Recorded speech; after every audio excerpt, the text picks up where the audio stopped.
சொந்த வீடு வாங்கணும் அப்படின்றது எவ்வளோ பெரிய கனவு? யாருனாலும் ஓப்பன் டு ஆல். சார், ஆ. என் பேர் அமலா. சொந்த வீடு வாங்கணும் அப்படின்றது எங்கள் வாழ்க்கையில் கனவு மட்டும் இல்லை. நாங்கள் சொந்த வீடு எங்களுக்கு வேணும் அப்படின்றது எங்கள் வாழ்க்கையில் கட்டாயமாக இருக்குது. ஒரு நடுராத்திரி இருக்கும், ஒரு 6-7 வயசு சின்ன பிள்ளைங்க தூங்குது. அப்பா டக்குன்னு தட்டி எழுப்புறாரு, எந்திரிமா எந்திரிமா நம்ம போகலாம் அப்படிங்கிறாரு.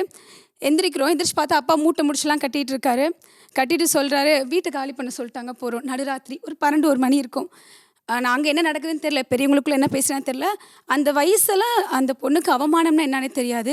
ஸோ வெளியே வந்து நிற்கிறாங்க. ஓனர் அங்கே நடு ரோட்டில் உட்காந்துட்டு அவங்க இப்போவே கிளம்பணும் அப்படின்னு சொல்கிறாங்க. அம்மா அப்பா கெஞ்சுறாங்க. இந்த நடுராத்திரியில் அந்த பொண்ணுங்க 2 பெண் பிள்ளைகளை வச்சுட்டு அவங்க எங்கே போவாங்கன்னு வழி இல்லை. எங்ககிட்ட இல்லை. அந்த வீடு அவர்களுடைய சொத்து. நாங்கள் அந்த அப்பா 2 மூட்டை முடிச்ச தூக்கிக்கிட்டு நாங்கள் 2 பேரை கையை பிடிச்சிட்டு அப்படியே நடந்து போகிறோம். என்ன வீடு கிடச்சிருக்குன்னு நினைக்கிறீங்க? அந்த இடத்துல அந்த நேரத்தில் யார் கொடுத்துருப்பாங்கன்னா, யாரும் கொடுக்கல. ஒரு மாட்டுக்கொட்டாய் இருந்தது.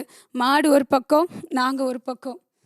அங்கே போய் நிம்மதியாக இருந்தோமான்னு கேட்டால் இல்லை சார். எந்திரிச்சு பார்க்க முடியாது. தலைகாணியில் படுத்தா ஒரு பாம்பு குட்டி இருக்கும். ஒரு சமைக்கிற இடத்துல ஒரு பாம்பு இருக்கும். சுற்றி சோளக்காடு, தென்னந்தோப்பு, நடுவில் மாட்டுக்கொட்டாய்.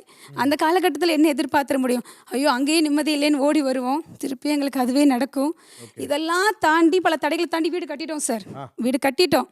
வித்தின் இயரில் ஒரு வீடு ஒரு இடிக்கு தாங்காமல் இடிஞ்சு விழுந்தா அந்த கனவு உங்களுக்கு எப்படி இருக்கும்? அதையும் தாங்கணும்.